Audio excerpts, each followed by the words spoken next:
Hello, everybody. Space Pod here. So, I'm expecting Carlyle from Carlyle's Picks and or Your Fast Life Bikes and Cars, but he had a power outage, so he's going to be in shortly, and that sounds awful, I know, but hang in there. He's going to join me. We're going to talk about small sport bikes. Small sport bikes. So, a lot of you remember the old days when small bikes were basically in America. You had the Ninja 250, the carbureted Ninja, and geez, when did that come out? Like 87 or so, and it pretty much remained not very. There were no real major changes to that all the way up until Kawasaki released the Ninja 300 in 2013, and since then it's opened a Pandora's box of competition. So Carlisle should be here shortly. Just hang in there. I'm going to try to hold down the fort. I did send an invite to M13, which I do once in a while, just because I think it'd be fun to have him in a hangout. But, I never know what time it is over there, or if he's out like ice skating with teddy bears or LARPing in the park. You never know. You never know with these things, people. You just never know. So as a little promo, tomorrow I'm meeting up with Suburban Delinquent down in Orange County, California. And I'm going to test the Speed Triple, the Triumph Speed Triple. I don't know what year it is. I'm assuming it's like a 2013, 2014, something like that. So that ought to be super fun, super fun. And I know BXD just rode that bike, and he seemed to love it. So I got to watch this video about it. And all I can say is, sure. That's a little shout out to BXD and Suburban Delinquent. So that should be fun. And that vlog is going to be up this week. So it'll go from like a month without a vlog to 2 vlogs within a week. So that's going to be crazy. Don't get all crazy now, SpacePod viewers. It's all good. So, yeah, so if you guys ever have any requests for topics for me, just write me on Facebook, just throw something out there if you have any requests, like that South Park intro was kind of a request. And so I rolled with it. I actually had more, but the video was too long, and I didn't need to do another half-an-hour video, although 20 minutes, not bad.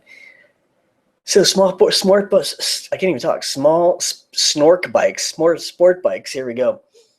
So yeah, 2013 saw the Ninja 300 come out from Kawasaki, and now Yamaha has the R3, which is freaking awesome. I sat on that at the International Motorcycle Show in Long Beach, and it feels a lot like the 300. It's pretty footable, it's short, it's narrow.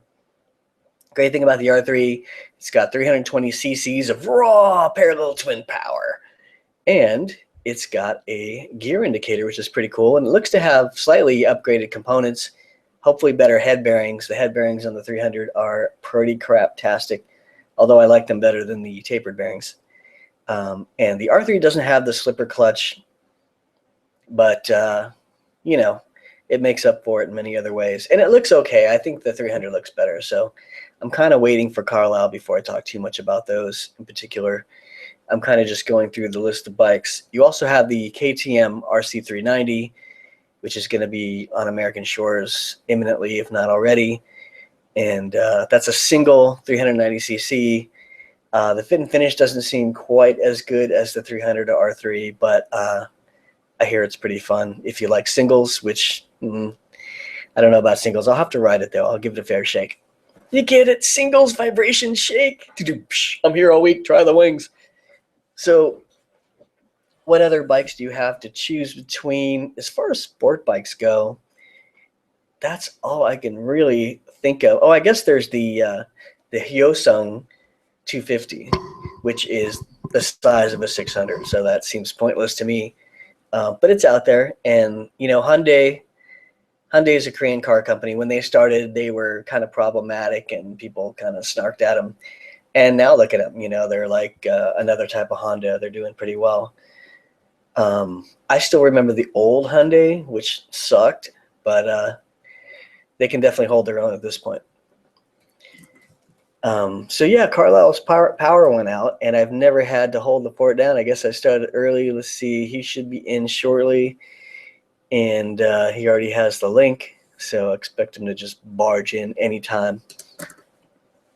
So what else? So those, as far as the small bike market, it's really picking up.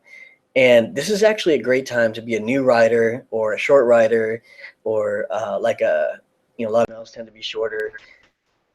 And there he is, Carlyle. What up? How are you doing, sir? Can you hear me okay? Yeah. You don't sound certain. Yeah, I can hear you. Okay, awesome. That was better. Cool, man. I've been sort of leading in here with explaining your power outage and all that stuff, and kind of going through all the different small sport bikes that we have to choose between.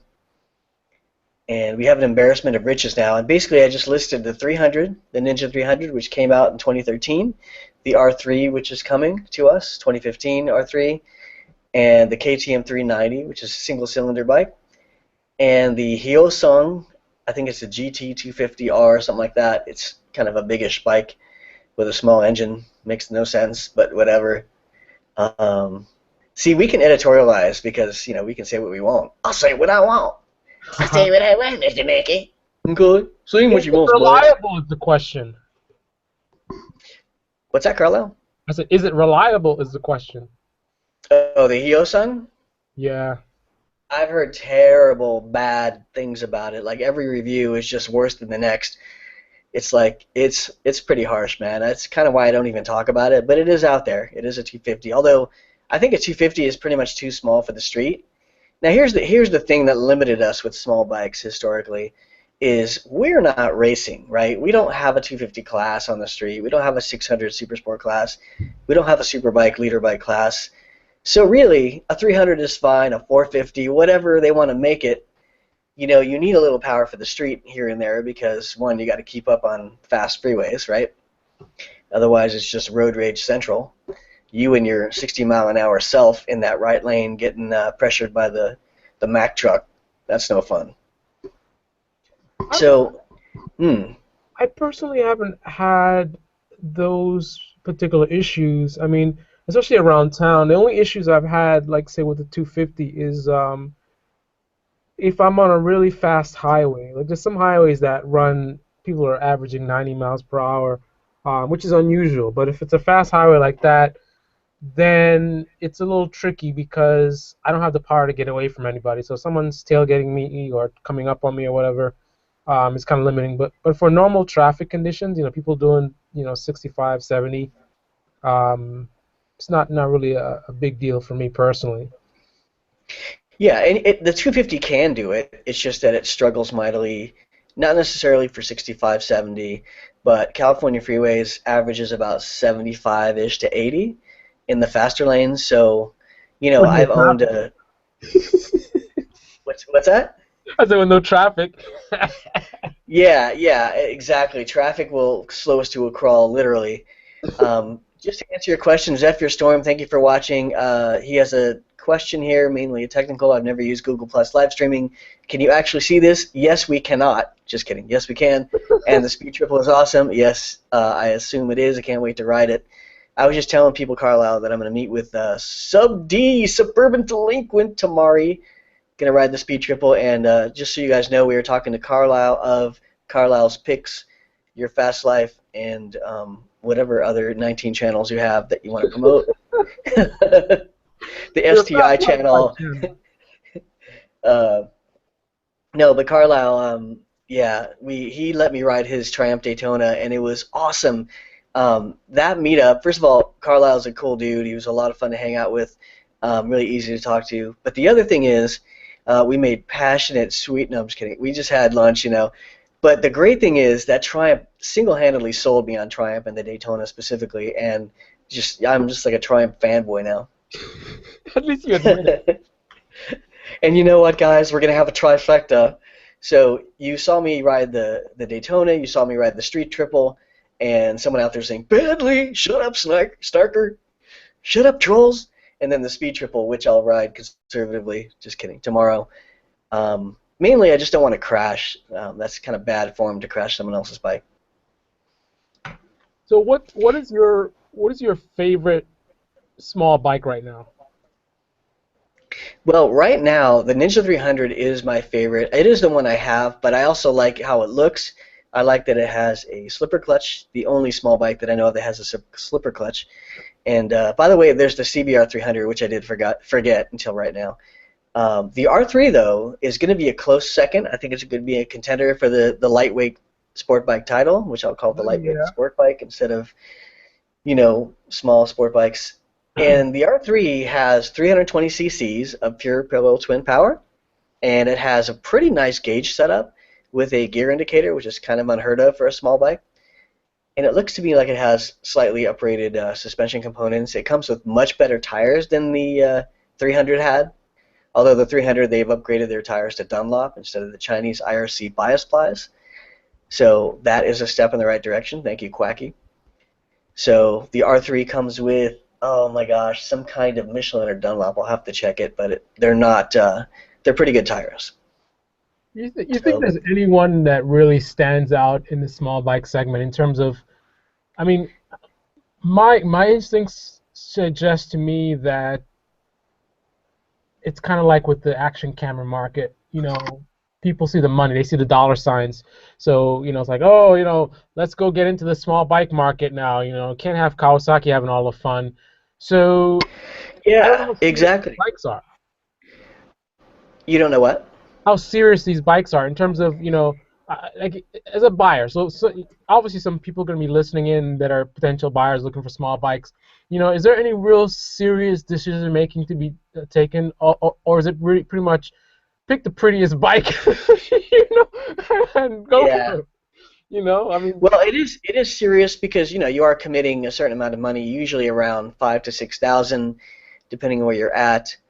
And I'm going to go ahead and get the specs for the YAM real quick here, just so I know what I'm talking about, or I can give specifics.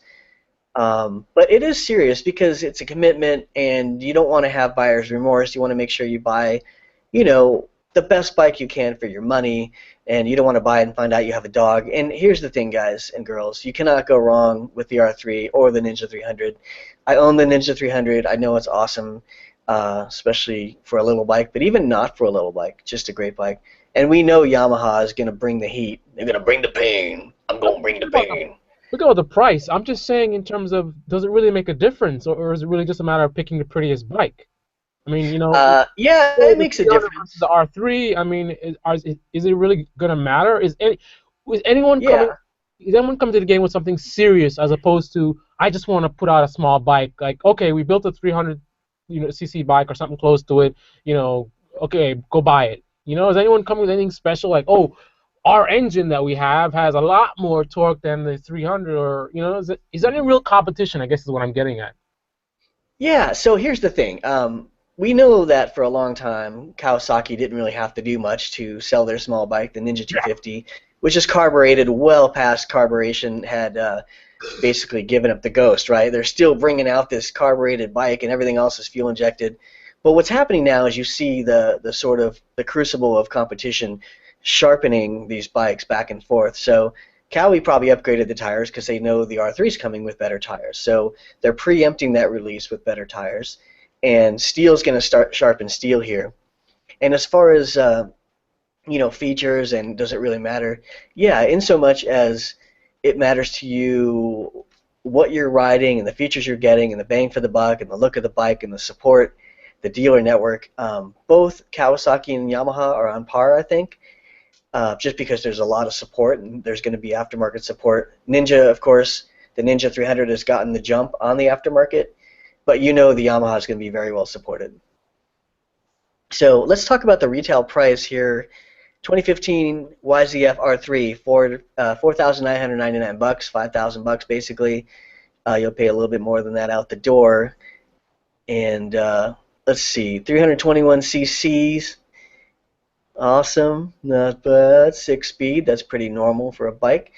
The rear tires are the same size as the Ninja 300, 140 on the rear, so that gives you some buying options as far as decent tires like the Pirelli Diablo Rosso 2, which I like a lot.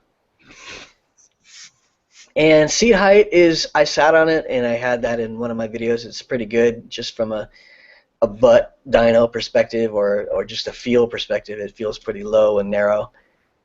And but it looks like it has a gear indicator, which is pretty awesome. So, and I'm sure the suspension is pretty decent. And hopefully the head bearings are better than the 300. I mentioned that at the beginning. So we have the R3, the 300, the CBR 300R, and it looks like they're going away from the 250 class. How cool is that? Why do you say that?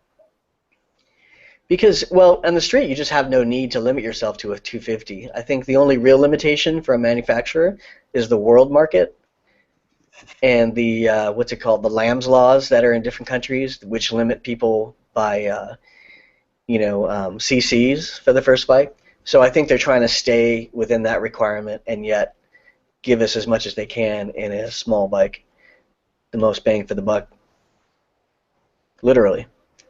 Because the Yamaha has 321cc, which should be a fun bike to ride once we get our hands on it.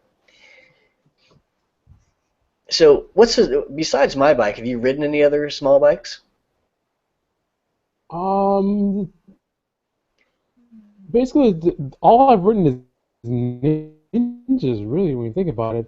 Yeah, My 300. small bike was my first bike, which was the Which was hello? your first bike? Yeah, what was your first bike? Kawasaki KLR 250. Hmm. Okay. That's a different class of bike, obviously. And then from that, there was the Ninja 250, and then your Ninja 300. I don't think I've ridden any other small bikes other than those. Cool. And I know you had a blast on that 300. Oh yeah, So if absolutely. I, yeah, man, that was a fun day. And if I can get my hands on a rental, like a rental R3, I will definitely do that. It seems the local rental shop. I've been trying to convince the owner of, geez, what's the name of it? I forget. Racy Rentals to stock more small bikes. Because although I think beginner riders are going to crash more, so that's a liability. At the same time, I think people will want to rent bikes before they buy. They want to try something before they buy, and you can't really get test rides in California. So it seems like that would be a very brisk business for him to have smaller bikes. What do you think? Yeah, I've definitely, the R3 definitely caught my interest. Absolutely. I mean, what was it? Hmm. Honda came out with their, what's it called? What's their bike? CBR 300R, and they have a 250. They have a 250 and a 300? Yeah, I actually rode the 250 on the same day I rode the 300 for the first time, and it's a pretty, it's a cute little bike. It squirts around just fine, but you can't feel the limitation of it. And then they came out with the 300 in response to, well, actually, at first they came out with a 500R in response to the 300. And, there were some complaints about sort of pedestrian or boring power delivery, although I think it's probably a really solid bike and, very torquey, as you would expect. But, yeah, then they came out with the CBR 300R. I don't And, know. of course, the CBR 650F, which I think is an answer to the the Ninja 650, which is a great bike. It's got that heavier steel frame, but it's pretty cool, man. It's got the detuned CBR 600 engine, and had a lot of fun on that. What do you think about the KTM? The 390, RC 390. Yeah, KTM's looks like they make some really fun bikes. I haven't tried them out, but I keep hearing good things. Yeah, I sat on it at the International Motorcycle Show, which I'll call the IMS. It felt pretty good. The fit and finish didn't look as good as I'm used to on Japanese bikes, and it is a single, and I tend not to like singles as much. But I'd really just have to ride it. I mean, it seems like it'd be a torquey little beast for a small bike. I don't know. We'll see. I'll have to try one out. But the looks are okay. I kind of like the looks. I'm just glad it exists, though. It looks like it has uprated suspension, though, and pretty good parts on it.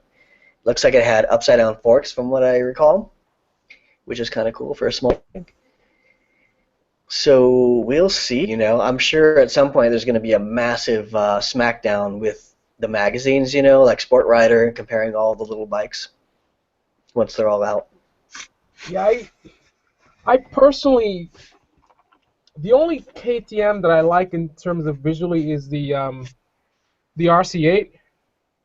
Mm-hmm. Yeah, I like that bike too. It has that very futuristic kind of look going, very sharp and unique. But the other bikes, I don't know. KTM just has, well, I guess because I think their big thing has been dirt bikes, right? That's really where they have most of their bikes. So, I mean, a lot of their Dirt bikes are bikes, like yeah. very naked. I don't like naked bikes. Yeah, and Street Fighters, they're known for the Duke, you know, like the Duke Yep. 1200, which Yep. is apparently pretty mental and awesome.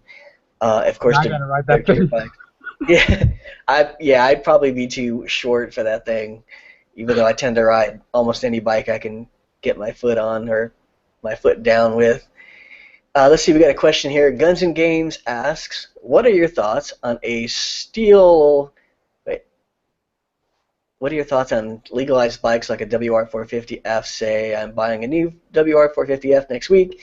I'll be street legalizing it with sumo. Oh, I see. Okay, street legalized bikes.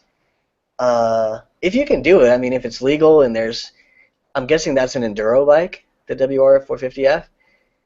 If you can do it and you can put street tires on it and make it a motard, then more power to you, man. That's awesome. Then you can just throw your dirt tires back on or your wheels, you know, like you get a second set of wheels with street tires, and then you have your original set with dirt knobbies, and then you're good to go, man. That's awesome. The only dirt bike or enduro I've ridden is Baker X Derek's DR200, and it was fun, but I'm kind of a street bike dude. But it was pretty cool. Another question, NZH Nick. Let's see. What are your thoughts on the Grom? Oh, Have you ridden the Grom yet, Carlyle? now that's a cute bike. It is totally cute, and it's not as small as it looks. It's not what? It's not as small as it looks. It's plenty small. I It's saw it small, at but the, I can't even flat foot it. So it's almost like a regular bike with small wheels. I saw So it it at the was it the DC show, the IMS show. you sit on it. I tried to. Yeah, and you're like, wow, it's like so low. I can't even squat that low. Yeah, it's a little tiny. I don't know. There was one bike I was trying to sit on, and it was just really. I don't think it was that one. There was another bike. Yeah, it was a smaller bike I was on. It was. I was trying to be funny, but the bike was really, really too small for me. So I just got up. I'm like, Yeah, this looks ridiculous. Let me just keep going. you're gifted with lots of inseam. Lucky bastard. You lucky bastard. I wish I had that inseam. I'm like short, like Snooky size. I haven't ridden it So, though. So, but you what's rode it, that? right? I'm what? You rode it though, right? Either you or Baker X Derek rode Yeah, it. so a cool dude that lives near me, a Solo One, Alfred.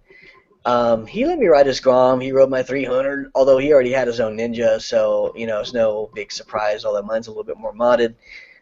He sold his Ninja for an FZ07, good choice, and he also has a Grom.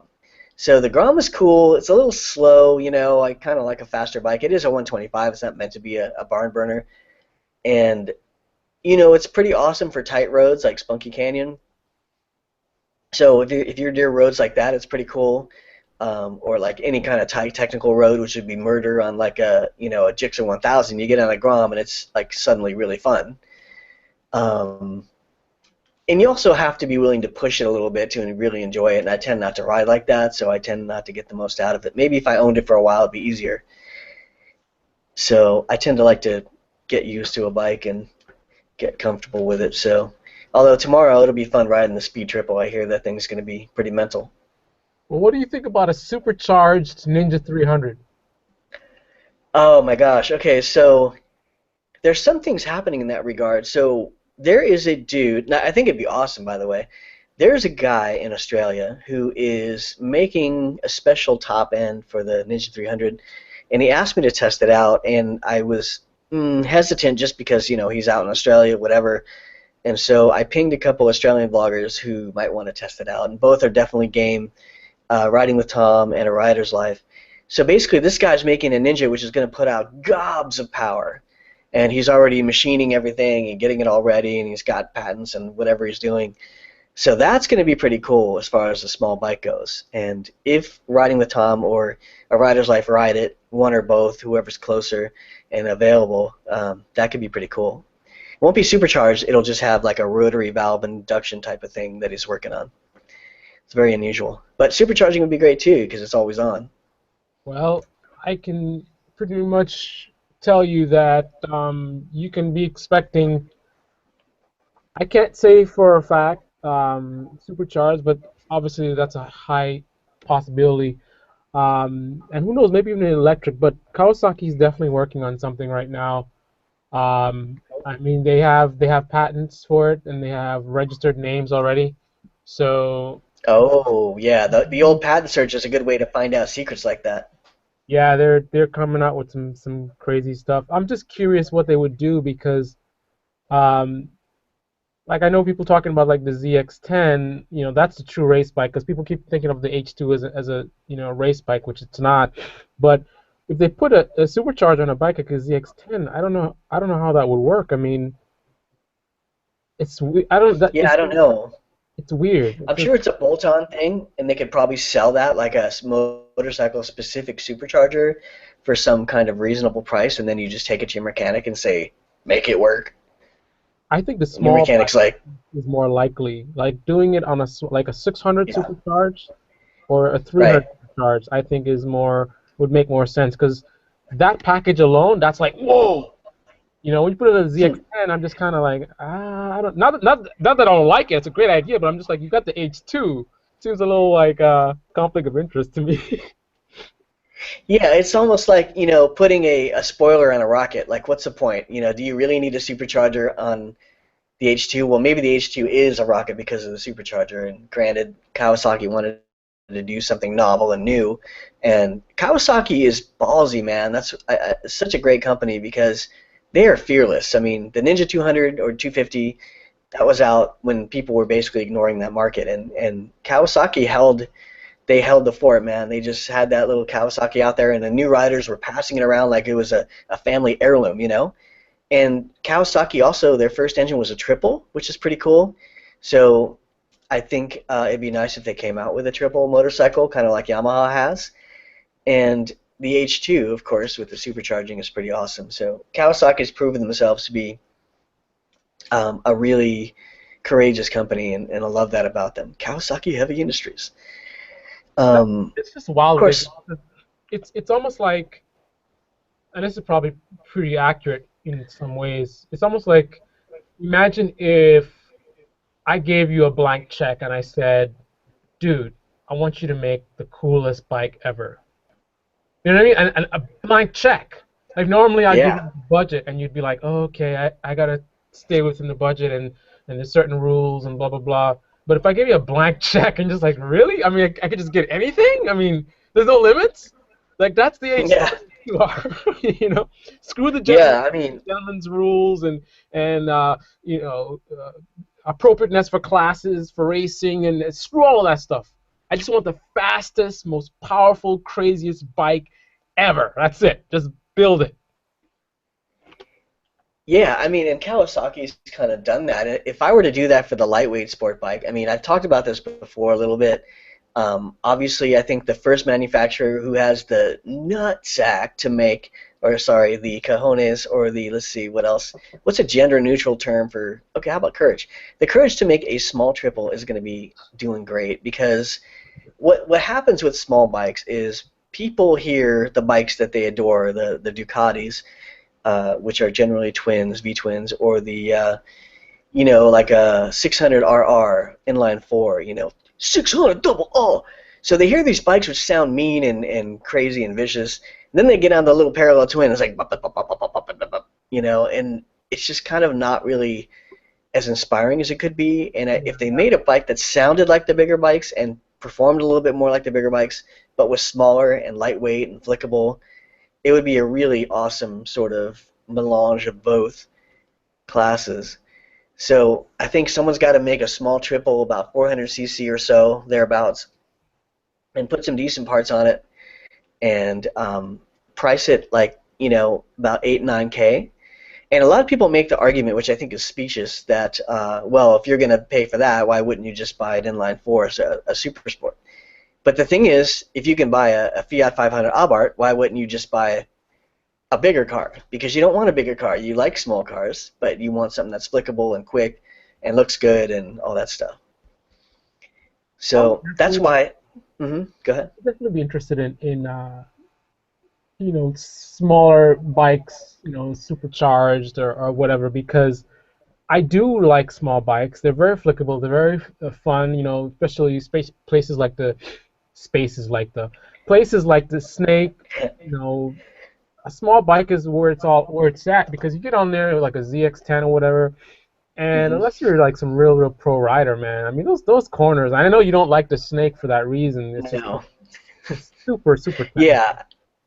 But the big guy, like the really fast guys, they don't care. They have their weapon of choice. Go ahead. Yeah, the Snake is super technical, and I'm just sort of, I like a more rhythmic road and smoother corners where I can set up a little bit. And part of that's just my own, lack of ability on the technical stuff. And but in its style too. Like I love a road like ACH or Bouquet and Ortega Highway, whatever. But yeah, the small bikes are really fun on those roads, and they're very forgiving. If you make a mistake or you have a spaz of the wrist, you're not going to end up in the weeds,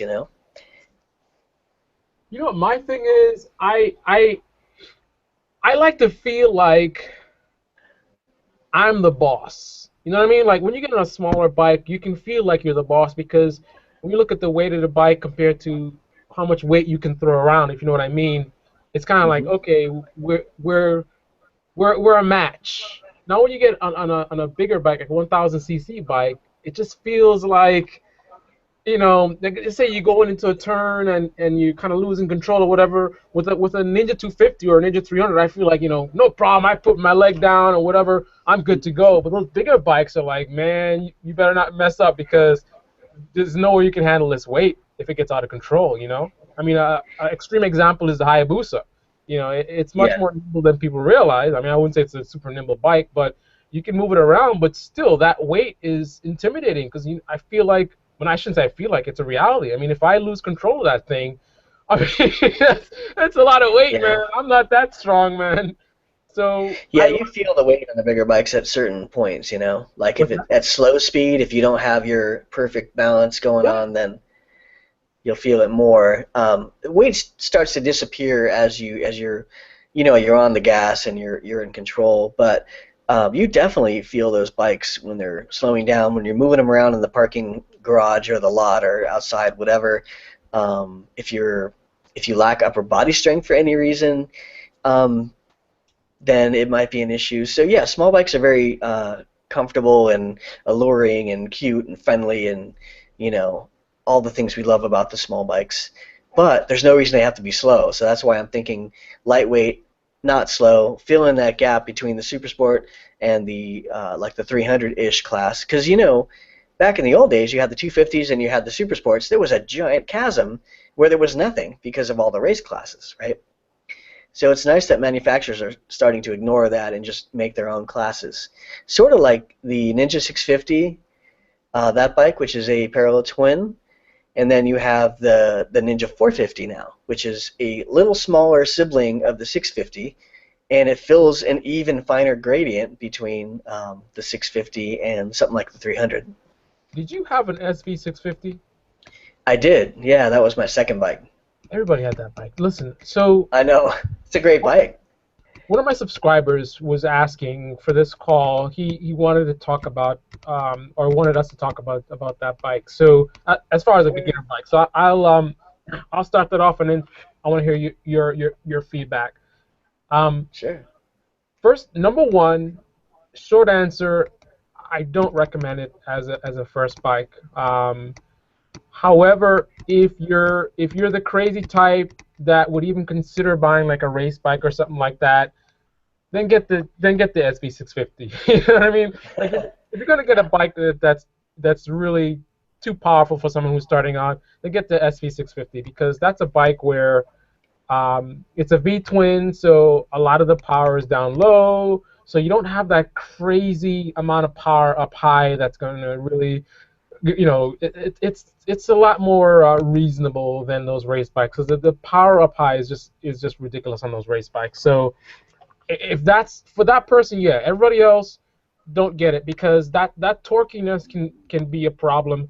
Now I don't know what the modern SV is like, because my SV was an '01, so I didn't have any electronics. So maybe with Yeah. electronics, I would change my opinion a little bit, because the thing is that V twin is very jerky. So for a new rider who's getting used to it, you're in a turn and you leaned over a little bit and your throttle control's not that good, and all of a sudden you get that jerk of power, and then the tire spins out, and then you're gonna crash just like that. You know what I mean? So Yeah. for that Well, reason, I don't recommend it. That's the main problem. Weight is also an issue as well, but I think more so the power, but also weight, because when you're learning, you're getting used to the bike, man. You're more likely to make mistakes, and the heavier the bike is, the more difficult it's going to be for you to maintain control. Like when you're learning, maybe you're starting really slowly in a parking lot, so you're not going that fast, and you screw up a little bit. It'd be nice that you could just put a foot down and have the muscular strength to be able to support the bike and not actually drop it just because you screwed up. You know what I mean? The 250, most guys probably no big deal. You lose your balance a little bit, you can probably hold it up. Now 650, your weight's getting up a little bit. It's not crazy, but I mean it's not a light bike either. So those are my concerns and my comments on that. As a second bike, I would say that's an excellent bike to move up from. If you ultimately want to get a sport bike, you want to get like a super sport or whatever, then that's a perfect transition, going from some slow 400 or 250 or whatever, 300, jumping to an SV650. Now you're getting that kind of much more power. You can do up to 130 miles per hour on a racetrack. And then once you've mastered that, then you can think about getting an actual race bike. But that's my recommendations. What do you think? well, and we slightly diverge here because I've done a whole vlog on this topic. Basically, you can start on any bike you can handle, and I think obviously people are different. Some people can't handle the bigger bikes because they don't have the self-control or the discipline or whatever it is.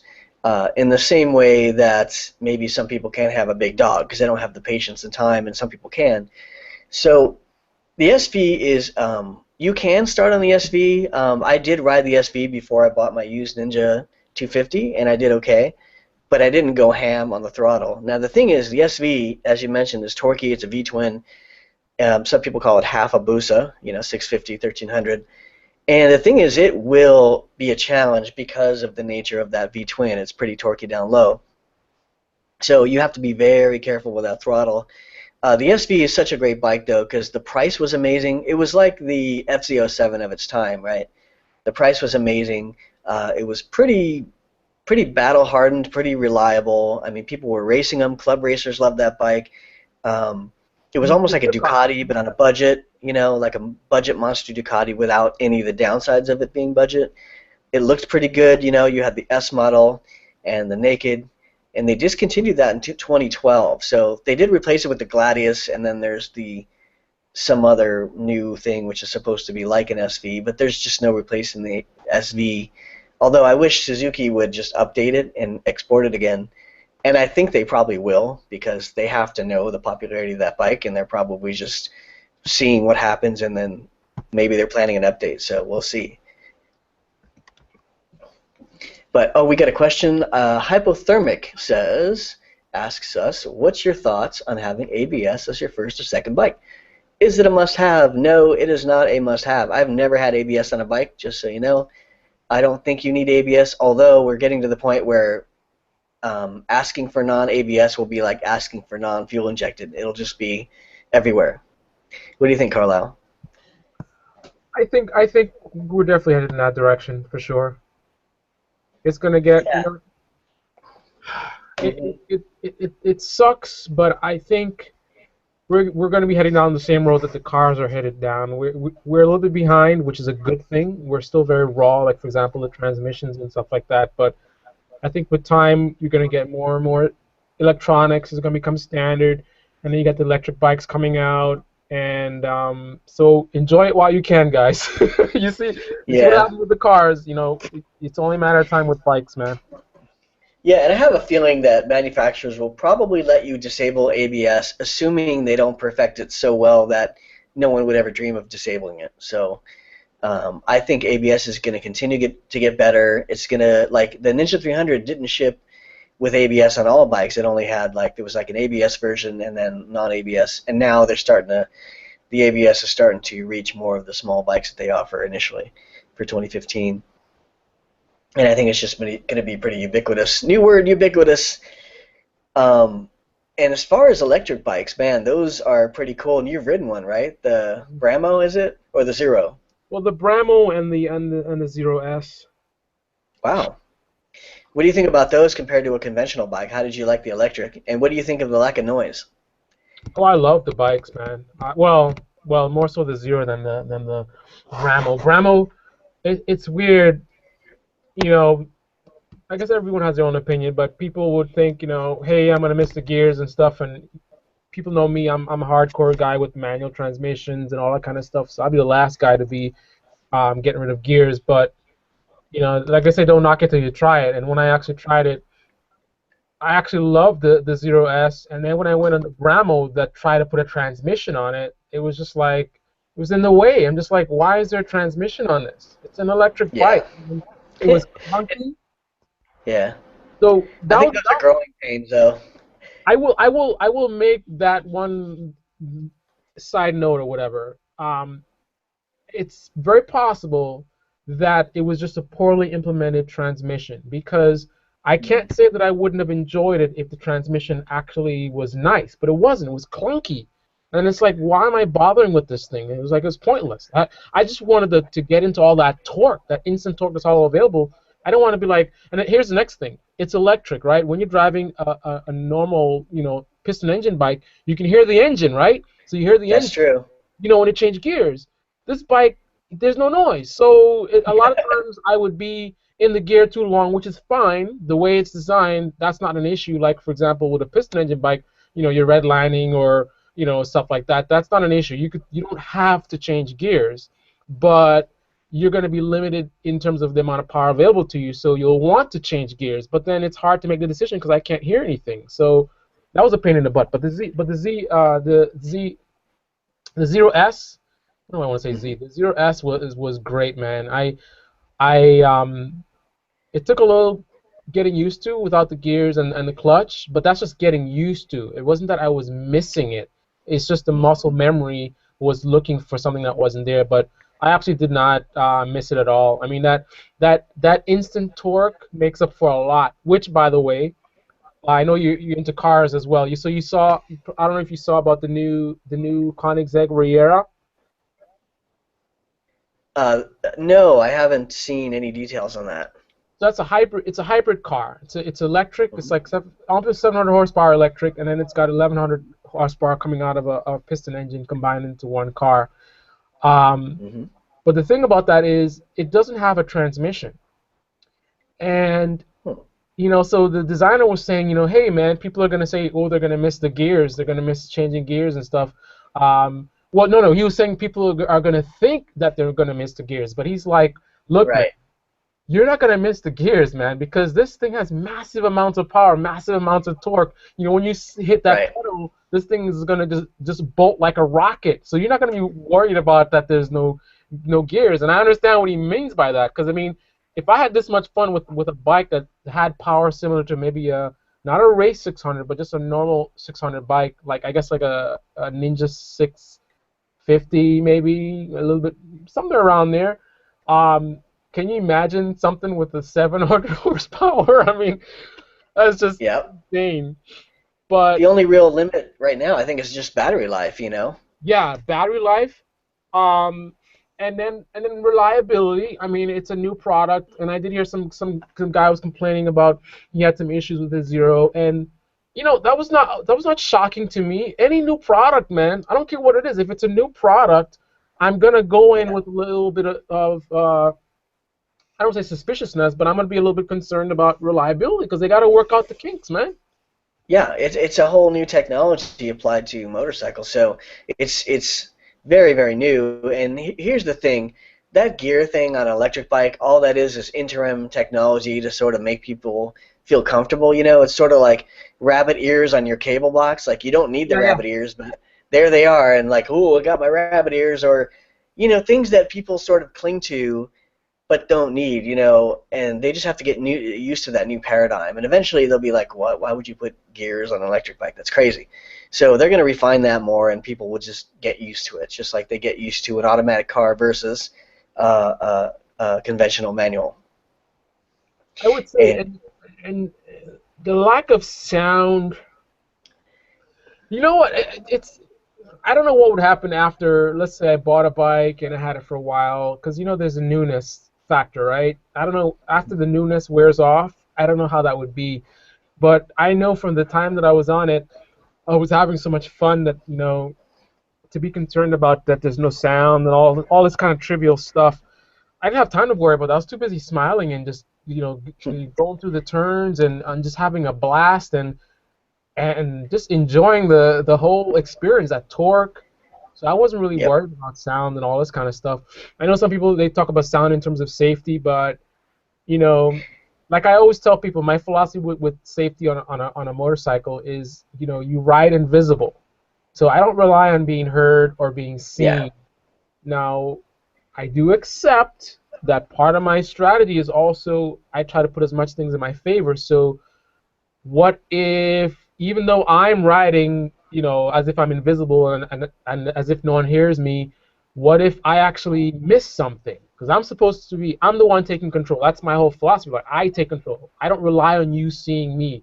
I make sure that I see you so I can not be hit by you. But I'm not perfect. So what if I miss something and an engine noise could have saved me? So yeah, right. there's a possible. Well, it's everything. It's both. It's both. You ride invisible, which is best practices. It's an always-on strategy, and then you also have your visual cues, your audio cues. All of that helps. But here's the thing: our world is going to get quieter as we switch to electric, and Yeah. so eventually it won't be an issue whether I'm heard or not because it's going to be a quieter world, and you're going to have smart technology which keeps, the texting chick in the SUV or dude from barreling into you because they're not paying attention or they didn't check their sides or they just can't see through their C pillars. Eventually that SUV is going to be freaking fat ass full of technology that says, hey, you're not going to go because so and so rider's there, and even though he or she is on an electric bike, we're going to go ahead and take it easy, little BXD shout out, so they don't squish you. So as our world gets quieter, we won't have the sort of primitive means of sound to help us survive when cars themselves will stop the drivers, errant as they are with human frailties and mistakes. It'll keep the car from killing us. Sort of like backup sensors, that'll stop you from running over the toddler in the driveway. Yeah, that stuff is. So, Wait a minute. Actually, I found out recently. I was surprised at that they're making it a legal thing now. It has. Do you have to? It's required now. Not yet, but it's soon to be. what's required? The Or backup. soon to be required? Oh, the backup cameras are sensors? Yeah, there's. I think, if I'm not mistaken, they're gonna legally mandate whatever. There's some kind of law where the car Mm-hmm. manufacturer is gonna be forced to put this thing in the car. I think it's the backup sensor. It's exactly what Well, that you makes didn't know sense. when you were a kid. That seems like a natural evolution because it's kids, it's cats, it's pets. One time, a neighbor or someone, when I was a kid, ran over a cat in the driveway, and I had to watch that poor kitty, going crazy with a spasming neurons or whatever. The nerves are going crazy. It was the worst thing I ever had to watch, and it's because it was resting behind a back tire, a warm tire, and it was awful. And maybe a sensor would have helped with that, assuming the sensor can reach the back of the tire, which I'm assuming they'll try to work that in because cats tend to sometimes hang out near warm engines or cars or whatnot. But it's just a kid walking, retrieving a ball or anything, a person walking their dog. If you're in a giant SUV and if the lay of the land is such that you can't see them, yeah, that sensor's going to help. And the cameras now, like Honda, all their cars have backup cameras, and I tried one out, and it's really good. It's really amazing. They gotta get You can cameras pretty much. on bikes. I think that's a cool idea. I think that there's that Mhm. helmet. What's it called? The Scully? There's the review, and there's probably others, but I know the review. I think that has a camera which can see behind you. I'll have to look it up. Let's I see. would feel much more comfortable. I mean, I do my head checks to be safe because I don't trust my mirrors, but it would be Mm-hmm. really nice. I'd really love to be on a bike where I could have this confidence of, knowing my blind spots are clear without me even having to do the head checks. Some kind of rear view camera where I could clearly see there's my blind spot. There's nothing there, and I can make my lane change with confidence. Yeah, like the review helmet, and I'm sure they're perfecting this too, because this is also new. So this will let you see behind you, and you can still do a shoulder check. Maybe at a certain point in the future, it'll be so common to just have that camera that you won't be as dependent on shoulder checks, and with the physics of a helmet and your shoulders and gear in the way, and you'll know instantly what's there before you make your move instead of a second before you do your thing, or you won't have to look as you turn. So all of that's just gonna help us out and make things better. So yeah, looking forward to that. I just hope we all realize where this is all headed.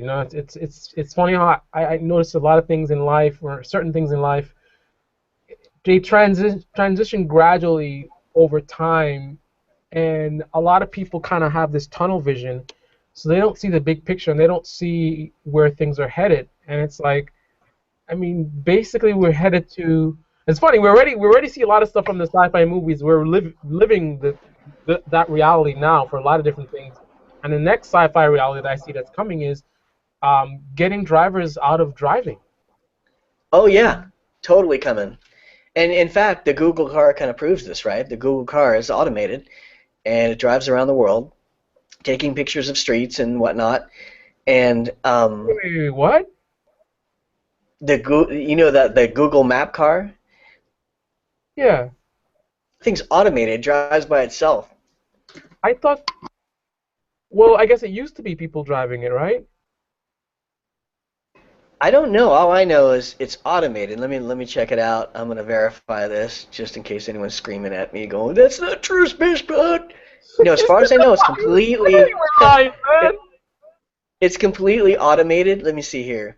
Street View car. When we first started Street View as an experimental project, we packed several computers into the back of an SUV, stuck cameras, lasers, and a GPS device on top, and drove around collecting our first imagery. Okay. Let's see here. That's what they As far leave. as I know, the Google car drives itself. Really? Yes, and anyone feel free to correct us. I'm looking quickly to see. Let me make sure here. Wow.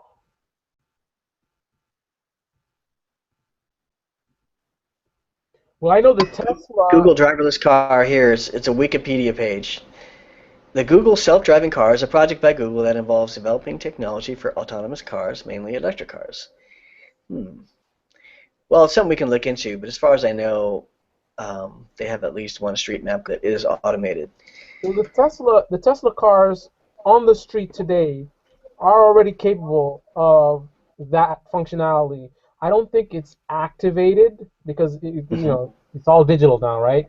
So I don't think the feature is active, but the software is there, the hardware is there, so the cars on the road are capable of doing certain, self-navigation tasks. As a matter of fact, one of the things that they had in mind is that you should be able to, the car can read your calendar and know that you have an appointment at 8 a.m. in the next morning, and based on that, actually start up by itself, warm up the car, get everything heated up or whatever, drive out front, and be there waiting for you.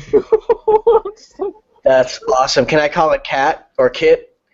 Hey, Exactly Kit, right. driver, go ahead and drive around. Dun dun dun dun Look, dun. you And I'll know, be like Michael Knight. That'd be awesome. Like a little light in the front, like a Cylon.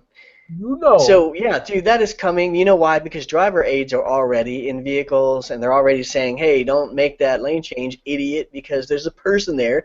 Put down the phone.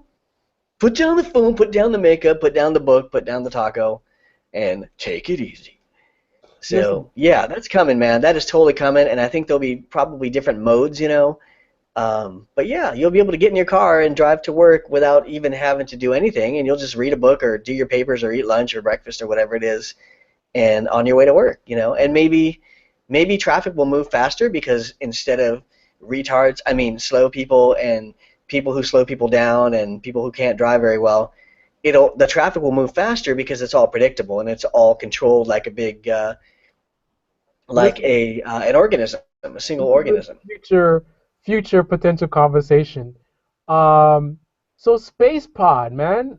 When's the last time you Yeah, drove, man? Ah, man, I don't have time to drove drive. what? I just use the A automation. car? What's that? Oh yeah, exactly. You're talking about the future Yeah, self. for the Yeah, future. that'll Like, be like when's the last time you had a non-fuel injected bike? I don't know, man. Back in the '80s, I was listening to Kaja Gugu, no, and I'm just that's when saying, I like, had fuel injection. imagine you going for months without ever driving, because Yeah, what you do is you use the automation. You always it's you just coming. program your thing and whatever, and you're like, and you say to the person like, why do I have to drive? Like I have things to do. I'm busy. Right, Like I don't have right. time to drive, man. Yeah, and if there's computers with redundancy and all that are controlling all of this, so your car is jacked into what I see as an internet for cars, right? For a local area. So if you're on the 405 freeway, which is the most congested freeway in America, that's a fact. Um, Basically, that computer talks to all the other cars and manages the speed so you're all going exactly the same speed and you get maximum economy. You don't need carpool lanes because why would you need carpool lanes? And because you're getting so much economy out of the freeway that's there and the 5 lanes that are there, that you can get to where you're going very efficiently with a lot less traffic. And if companies get smarter, they can start making, relax the work schedule so people can start at different times instead of everyone being on the road at the same time, and stagger that a little bit. And there'll be more telecommuting, people working from home in the future. That'll I can have go off on futurism, man. I love future stuff. And we have a question from Highway Drift. Hey, Space Pod. I wanted to know what you and Carlisle's opinions on the old 90s CBR 250RR and its 20K Redline 50 HP 250 engine are. Do you think they should bring it back or a bike like it? Thanks, man. So, hey, Highway Drift. Yes, I think they should bring back high revving triples. And with a triple, you probably get a little higher rev out of it and make it about 300 to 400 cc, more like 400 cc, 350 and up, whatever. And then make it lightweight and yeah, make it a screamer. That'd be awesome. Or even an inline four, that'd be cool too. So a lot of people like the idea of a small inline four or triple. Either one would be great. That'd be awesome, especially with the sport bike market being smaller and competitive now, I'd or like the to make lightweight sport bike market being competitive. Go ahead. I'd like to make a weird suggestion for a first bike. I know we got people listening in that literally have first bikes, and this is not what you want to hear. I'm the old fart over here trying to give you words of wisdom. I know you guys You want the kids, latest, the you gotta R, keep it safe. but Yeah. they want the R3, they want the Ninja 300 or whatever because these are the latest and greatest, whatever. But um, I really recommend what I did. I know it's a little bit unorthodox, but in the end, I think I benefited the most from it, which is I started with a really crappy and really old bike. I mean, that was the KLR 250. It was a really Yeah. old bike, old beat up bike. Now, why was that a great thing? Number one, I was 100% stress free. I didn't care about dropping the bike and I was even not worried about it being stolen because it was so old. Like who's gonna steal this bike? So I wasn't worried. I could focus on learning. I could totally relax.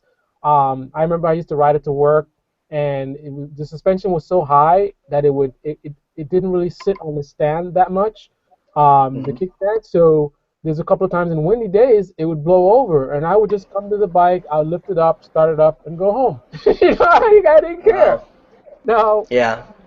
so that was number one, the stress-free nature of the bike. Also, the low cost. It was like $1,500. I paid for it, and I think I sold it for about the same amount of money.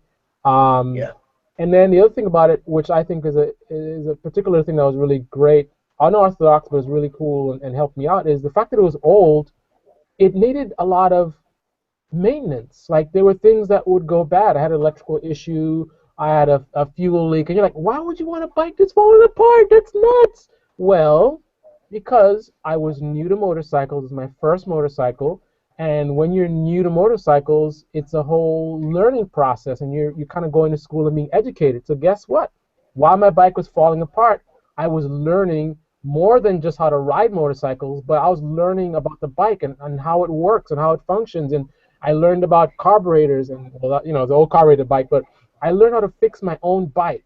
So to me, Yeah. in the How end, to that fix it. narrowed Yeah. down. What's that? Yeah. You got a bike that was, kind of used and abused, and you're learning how to fix it as you go. Well, that's why I started out with messed up girlfriends. See, because girlfriends with daddy issues and all kinds of problems, like, let's go to Mexico and get married. Let's not. And then you realize what's bad, and then you move up to the normals, the normal chicks. Well, the other thing too is that people may not consider is that, you know, it's obviously it's not a car, man, and think about what that means. You have a car and you have an issue, man. There's so many places you could pull over to, a random gas station. There's all these little repair shops and whatever. Man, you out on a bike on a Sunday in the wrong Hmm. city or wrong state, and you have a problem, and maybe you like to do long distance riding like I do.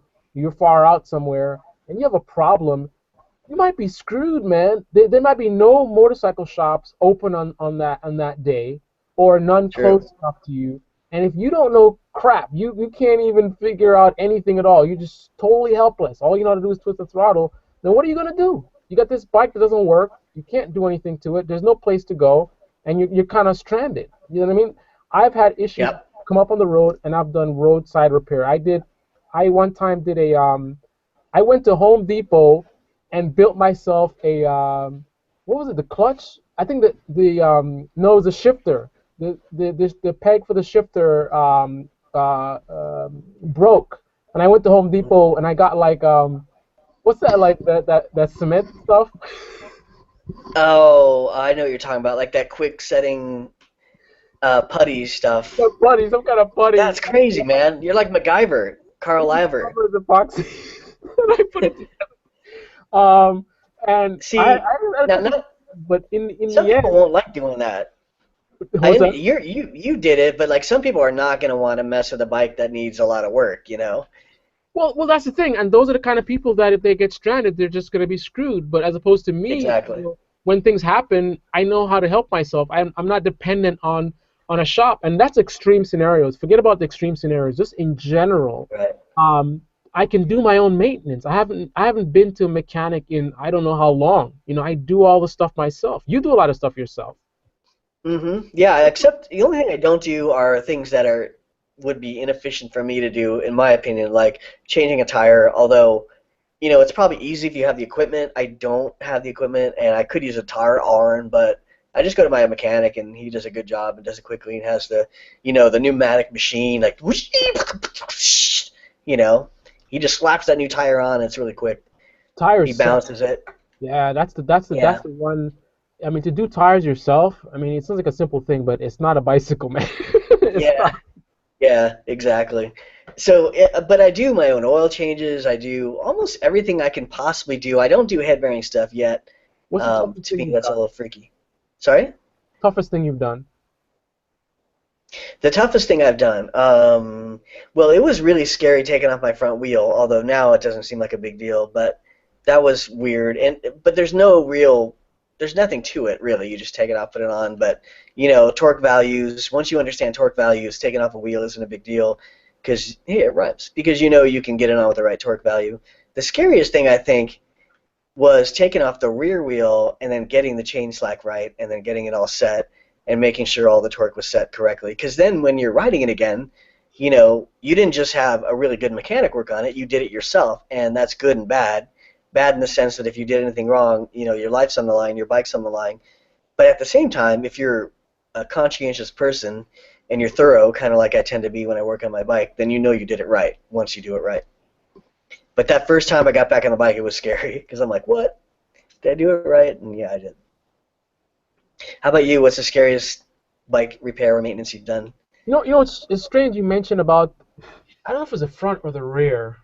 I've done it in a while, but it's funny you mentioned about tires because I mean, that's not something I would think of as like a difficult job. I mean, or a lot. There's a lot of stuff you need to do where you need to take the tires off. But you know what, man? There's been so many times I take the tire off and it's a problem. Mm. I put one of the washers or whatever in the wrong. Like there's an order of things, right? And I'll mix the order up, and then I'm starting to torque it up. I'm like, why isn't it, you know, what's the problem here? What's wrong here? Something's not lining up. And I'm like, oh shoot! Now I got to take this off, take that off, take this off, and do it again. Like, and Yeah.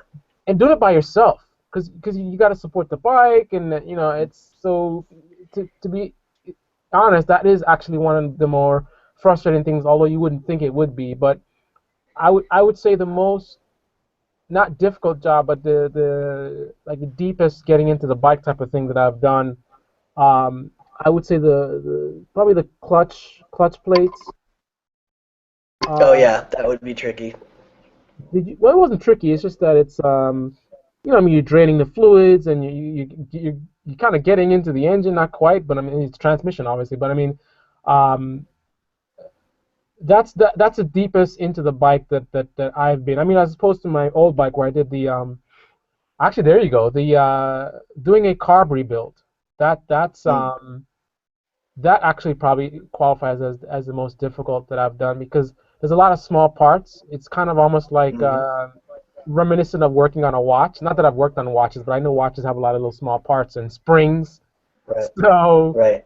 yeah, Yeah, it's I've seen that done to my bike, and I never did it myself, but I always watched it, and it looked pretty involved. But I'm guessing once you know how everything goes together, it's pretty easy. But that's like anything, right? Like the stuff I do, it takes a while to learn it, and that's the hard part. Once you know it, you know it. It's pretty familiar ground. what's weird with the doing a carb rebuild. One of the most difficult parts potentially is actually something that you wouldn't think would be difficult, just like the tires. And it's the beginning of it. Like with the KLR 250, you have the if I remember correctly, the airbox. Getting the airbox, I think, getting it out of the bike, because it's really tight in there, and then you have to kind of like I haven't done it in a long time, but all I remember is I'm trying to pull this thing out, and I'm doing all kind of things, and trying to get leverage here, and this damn thing won't come out. And that's the beginning, because the first thing is I got to get this box out of there, and that's a pain in the butt. Like once you get that out and you actually get into the carburetor, then it's just a matter of not losing any parts and stuff like that. But to be honest, that might be one of the trickier parts, just getting that box out, Oh man. yeah.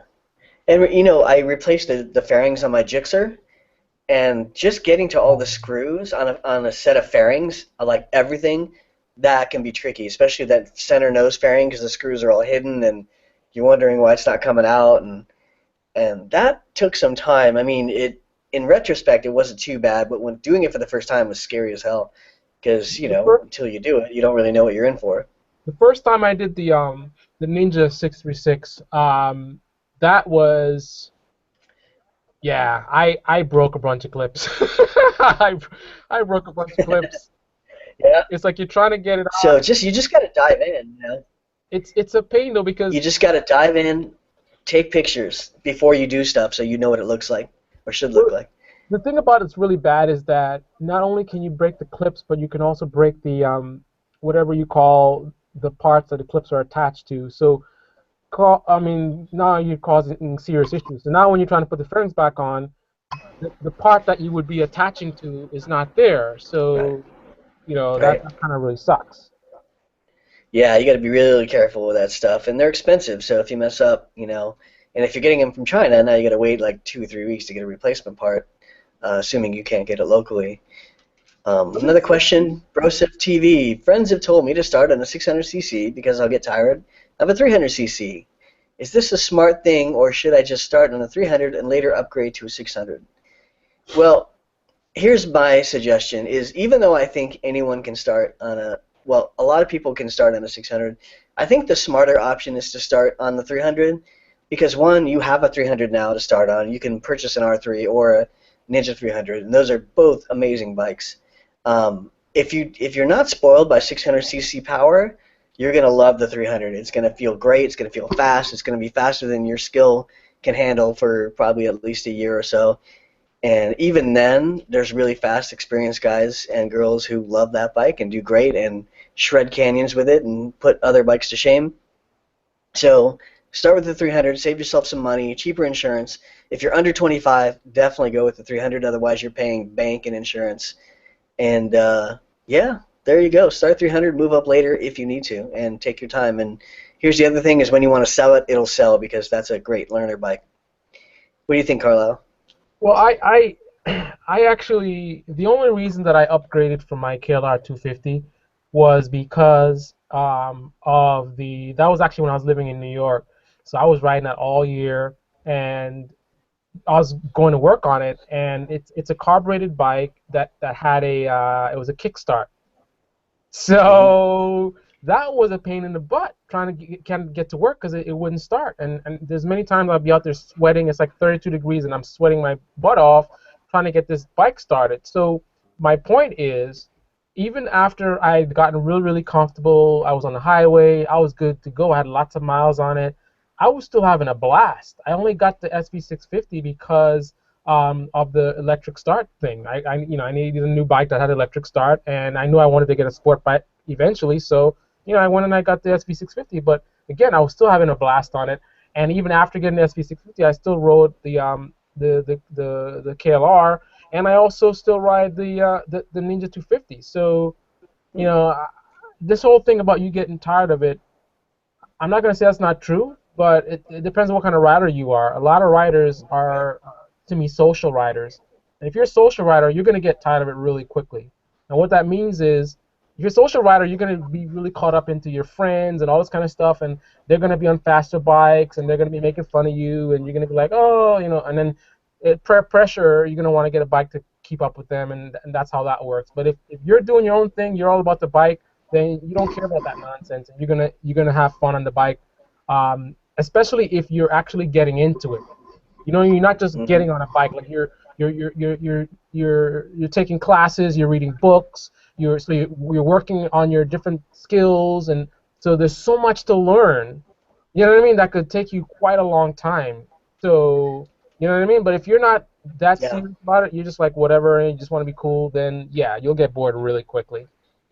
Yeah, if you're buying a bike as a fashion accessory, you're probably not even going to ask that question. You're just going to buy the whatever bike you think looks cool, and you're going to go to bike night and stand next to your neon bike with your, whatever people put on bikes when they treat them as fashion accessories. But if you Grom. love canyons and you love the twisties and you're trying to save a little money before you deeply invest into the motorcycle world, then yeah, 300 is good. The other thing is you may run into a situation where you have to sell your bike.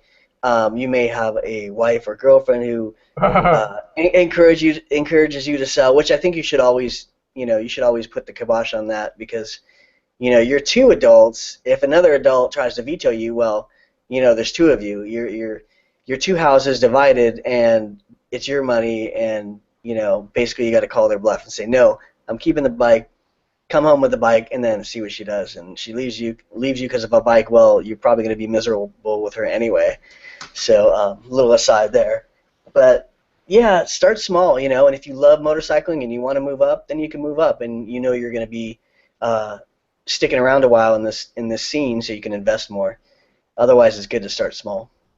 I definitely would agree with that, and I would add to, there's this common notion of, you know, you can start on any bike, man, 1,000 cc, whatever. You just gotta respect the throttle. Yeah, Um, yeah. and I don't yes, take a dogmatic view there. what's that? Uh, I don't take a dogmatic view there. I actually got kicked off a forum once because I argued with the administrator about starting on a small bike or big bike. And he was so dogmatic about it. He was being such a tool bag, so Here's the thing. Here's it the let thing me with get that. mad. You know, the thing is, when you're starting with a 1,000, the whole respect the throttle thing, you can respect the throttle as much as you want, but the bike doesn't care about how much you respect the throttle. You know what I mean? The bottom line is you're riding a race bike. So again, you can sit there and respect here till kingdom come, does not matter. The minute you go into a turn, and because you don't have enough experience, you hit a little bump and you're gripping the throttle the wrong way, and you twist that throttle a little bit by accident. Not that you disrespected the throttle. This is just you don't have the skills for the bike, and you twist that throttle just a little bit, and that bike, woo, and that tire. Yeah, you don't know to grip the tank, so that you don't use the bar so much, because a new rider may not know that. And there's a merit to that argument. I just think that some people can and do start big because they're just that in tune with their own abilities and their own discipline. A good example of this is a fellow game developer by the name of Chainlinked, ChaneLinked. What does that have to do with what I just described, though? Well, what I'm saying is he started on the R1 as his first bike. Yeah, but that So doesn't matter. You can start on any bike you want to. You could start on a Hayabusa and be fine. You know what I mean? Just like how you can run across the highway blindfolded and survive. Just because it's a big bike doesn't mean it's going to automatically kill you. It's the same thing like driving around in a car without your seatbelt on. You can do that for years and not have a problem until you have an accident and you go flying out the window. So it's the same thing with a bike. Anybody can start on any size bike and be fine. It's just a really, really bad idea, and you're just asking for trouble. yeah, I think for certain people it's a bad idea. Here's the thing, that we're both talking about flukes. You're talking about the fluke of whiskey throttle because you hit a bump and you weren't gripping with your knees and using your torso and you were relying too much on the grips. And a noob could easily do that, especially on a leader bike. When I'm talking about a first bike that isn't a 300, I'm thinking more of a super sport. Leader bike is an extreme example, although people do it. And then there are situations where you can start on a small bike and still crash because of other things that noobs don't know. Because you can easily enter a corner too hot on a 300, as you know. Yeah. Not that you did it, but the power of the 300 is such that you can easily get over your head if you choose to do the wrong thing, or if you ride over your ability, or someone else does. So I guess what I'm saying is the best practices that you would apply on a small bike also apply on a big bike, except the stakes are higher on a big bike. You have a more expensive bike, you have more power, you have a sudden onset of power at certain times that you may not expect. And if you're careful with the throttle, though, it's pretty easy to ride a bigger bike. I think what could happen also, like, let's get away from the extreme example of a 1000 and just get to let's say the 636, for example. Now, that's a bike. One of the things that it could really hurt a new rider with is in actually how smooth it is. It's got so much power, and that inline engine is so nice and smooth that you can be riding along a little bit too fast for your skill level and coming to a turn too hot. And maybe if you were on a smaller bike where, because basically you could be doing 80 miles per hour and feel like you're doing 50 or 40 on a bike like that. Now a smaller bike, now you're gonna know when you're really moving, you're gonna know it. So there's no mistaking that. There's no kind of losing the respect of the speed that you're going. So there's little things like that I think are an issue. Like you may be having too much fun. You're on a highway having too much fun, and you're not paying attention, and you didn't even realize. They say respect the throttle. You weren't, twisting that throttle and racing on the highway. You were riding nice and easy, or so you thought, but you didn't realize you actually went up to 90. The bike was so smooth and comfortable, and you had no idea you were going that fast. And then something happens, and then you're like, oh no. Yeah, and all of that, as you even mentioned, all of that comes down to awareness and choice and having discipline. And so here's the thing. All of us remember, anyone who's been riding for long enough remembers being on a big bike for the first time. And we all remember how intoxicating that new power is and the feeling of it and how it can get away from you here and there, little bits of time, and then you reel it back in. And eventually that becomes your normal, right? That becomes your new normal. And then you know exactly what the bike's going to do, even if you're not all that experienced. But eventually you learn that machine, and really that's what it comes down to, is any machine, whether it's a small bike or a big bike. Granted, the big bike will bite you harder and faster, but you just have to learn that machine and dial back your own efforts until you get to know that machine. So I kind of still see it as a discipline issue, but I think we generally agree that it is smarter to start smaller if you can, just because monetarily there's less risk, less investment, all that stuff, cheaper insurance. What do you think about the power modes? That's the new thing. Now, not so new, but so, in theory, you could go get a 1000cc bike and put it in the lowest power mode, And I mean, like even the Hayabusa. Hayabusa I mean, that's an insanely powerful bike, so much torque. But you put it in the low power mode, and you can jerk that throttle all the way, and it's just gonna look at you like, huh? What'd you say? There, Because it's so gentle. well, What do you think yeah, about a couple that? things. So about that, one, there's a discipline issue again because I think a lot of people are either gonna forget, quote Yes. unquote, to put it into the C power, and they're gonna jerk the throttle in A mode. So you can easily trick yourself because Yes. you get, that's a memory game, and humans, we can sometimes forget stuff. So that's one problem. The other problem is discipline. You may stick it in A mode and think you can handle it, and then you can't because it's a whole different bike. So I see that as worse because if you get on an R1, you know it's an R1 every time you get on it, assuming no power mode or Yeah. assuming you don't change it, and you Yeah. know to respect it. But having owned an R1, I can tell you that thing is just a pussycat down low. There's just nothing about it which to me is scary, except unless you decide to twist that throttle, and it will bite you so hard, so fast if you're not careful, especially if you do it mid-corner, which again is a discipline problem. The only way that I would recommend kind of cheating the system by, getting a bike that's too powerful, but then relying on these low power modes, is if there was a way to lock it at the shop, mechanic shop. So Yeah. basically, you didn't have the option of on the fly, like let me try this out or whatever. If you wanted to go to the higher mode, you had to decide, okay, I'm ready now, and go to the shop and have them re-enable. But if you can just press a button, I No. don't think so. No. Beware, because I think that sets you up for muscle memory that will kill you if you're in the wrong mode. Because that's what it comes down to is how much you're pulling back that throttle and how much you're braking. And of course, power mode is throttle and fuel. But even braking on a big bike, that it takes some time to get used to how well a 636 brakes compared to a 300, which feels like you're trying to stop a stagecoach with your feet. That's how it feels before you upgrade the brakes. And But on a super sport, I got used to this awesome brakes, and I braked accordingly. I braked very gently. I did that on the 300 when I first got it, and the thing was hardly stopping. I'm like, wait a second. I need both feet, a foot down, a piece of wood thrown down, like a weight, an anchor.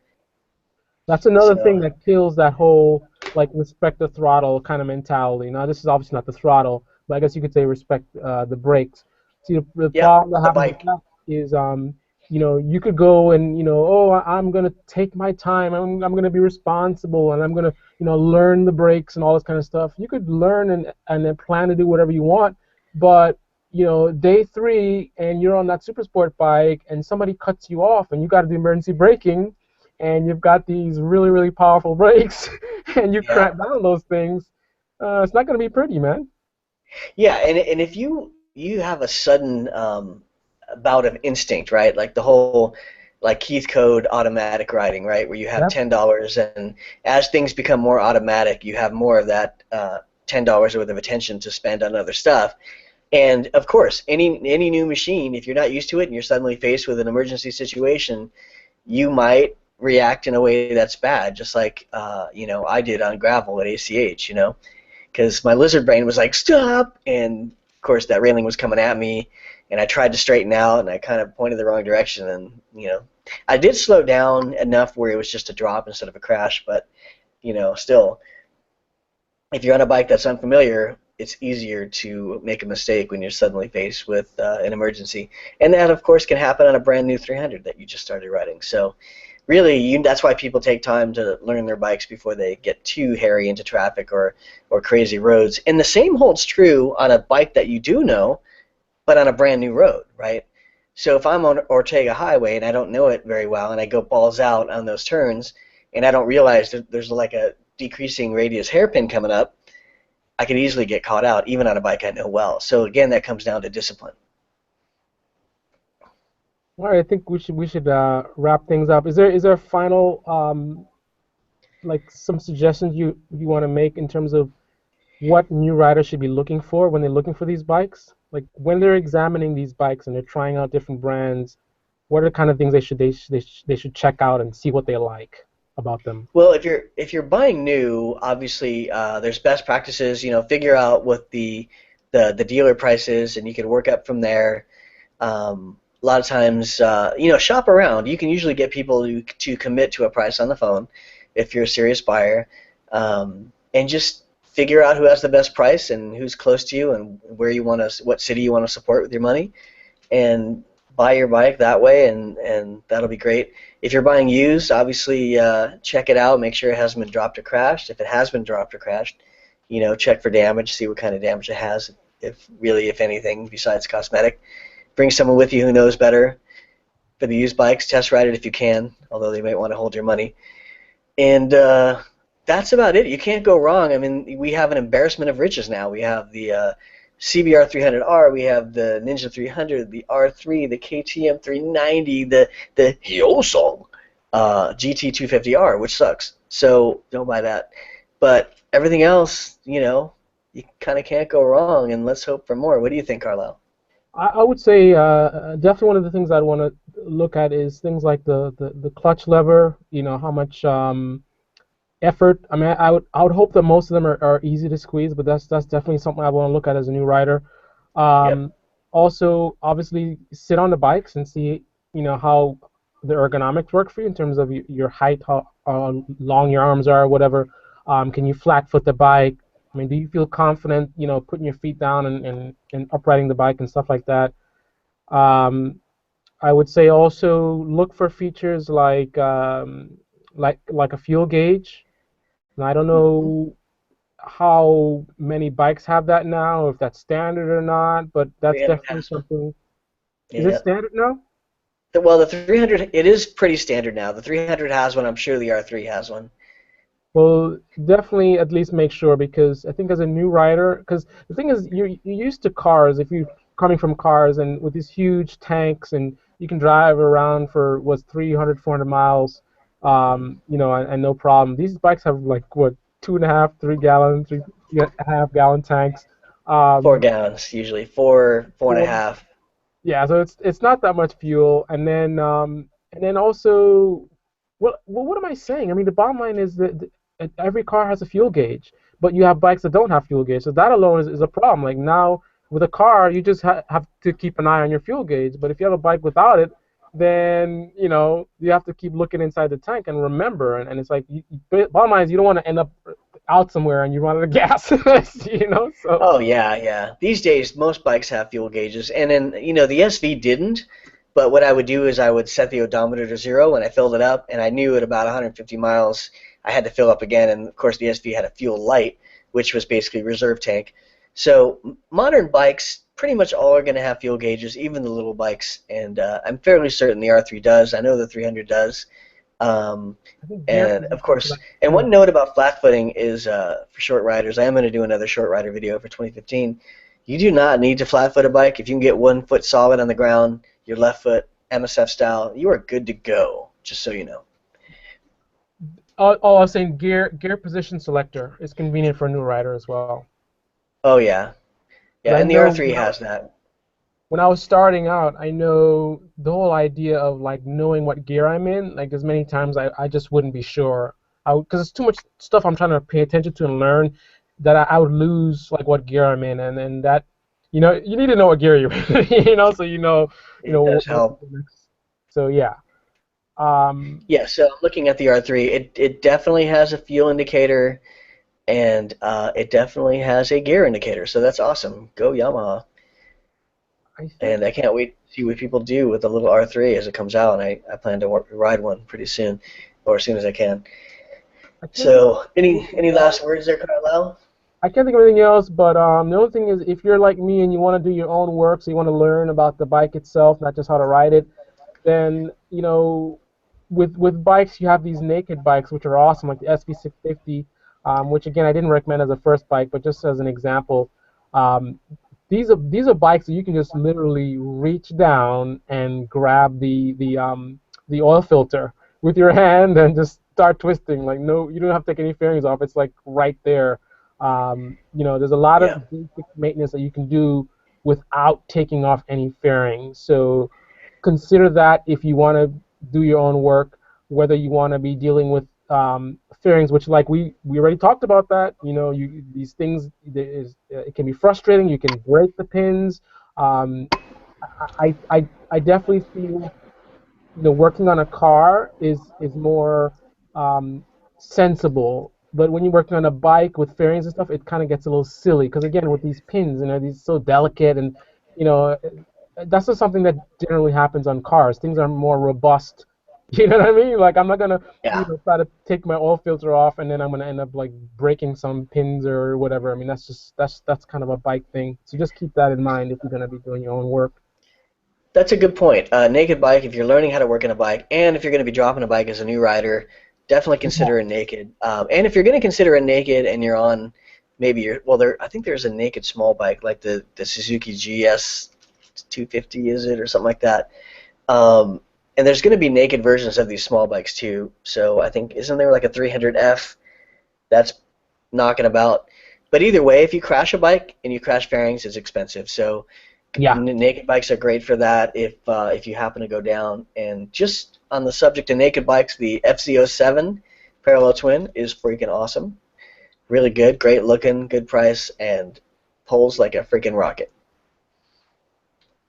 So just want to throw that in there. All right, you want to pimp your channel really quick? I did put it on Facebook, but this is Carlyle of Carlyle's Picks and Your Fast Life. Your Fast Life Motorcycle channel. And on my channel, I would never say something like what Spacebot said earlier, which sounds a little suspect if you hear it out of context. Which is, what did you say? You said, oh, something about riding your Grom. Yeah, riding my Grom. Yeah, it's Yeah, it's a little suspect, but yeah, in that Hobbiton, that's what we do. We if, ride Groms. if somebody hears it out of context, especially California, they think it's like slang for something else. So yeah, I would never Exactly. say that on my channel, guys. Just let you know. See, That's my bullet point. That's the coolest thing I could think of to say about my channel. that's reason to sub right there. He'll never say he's going to be riding his Grom. You can take it out of context. You'll be tossing and turning, wondering what he meant. And, maybe it was directed at you. I don't know. To me, it's just a mystical creature in Hobbiton that I ride around, because I'm a hobbit. So, yeah, so thank you everyone for watching. Hope you enjoyed the Color Dreams thing I just put up. And Short Riders 2015 coming this year. Woo! Well, of course, 2015. And all right, thanks so much, Carlisle, for jumping on the line. And thank you for everyone who's watched. And till next time, Absolutely. Thank you, man. Space Pod Carlisle out.